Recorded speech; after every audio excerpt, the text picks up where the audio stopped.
Good morning, Mr. Poilievre. About selling our oil and gas to Asia, one major market would be India, but unfortunately our relations with India are in the deep freezer.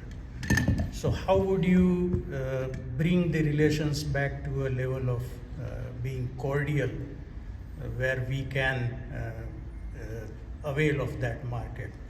And secondly, on Track-2 on assisted dying, it's making a lot of people with disabilities and mental illnesses vulnerable. So would you cancel that policy? Thank you. Thank you. Well, after the lost Liberal decade, we see that we can't export our goods to India or anywhere else. Why? Because we don't have an LNG plant. You know, we have a free trade agreement with Europe, but we can't sell LNG or oil to Europe. Why? Because we don't have a pipeline to get it to the Atlantic, and we don't have export plants to ship it out. Same on the West Coast. We have no operating LNG export plants. Now, this might seem kind of specialized, but this is our single biggest export. By far, 75% of our trade surplus is just oil and gas. So we are talking about hundreds of billions of dollars that we are denying ourselves because liberal policy, radical liberal environmental policies block pipelines and LNG plants.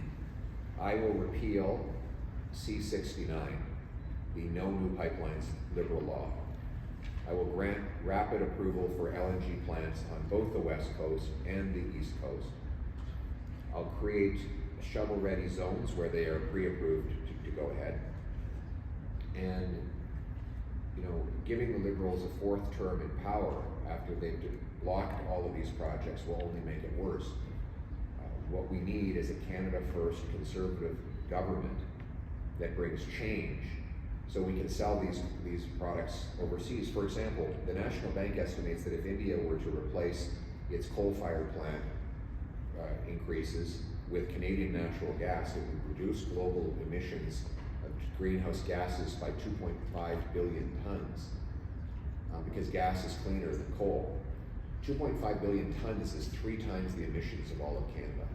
That, to me, sounds like a much better way to fight climate change than impoverishing our people with the radical net zero agenda that led to the lost Liberal decade of the last 10 years.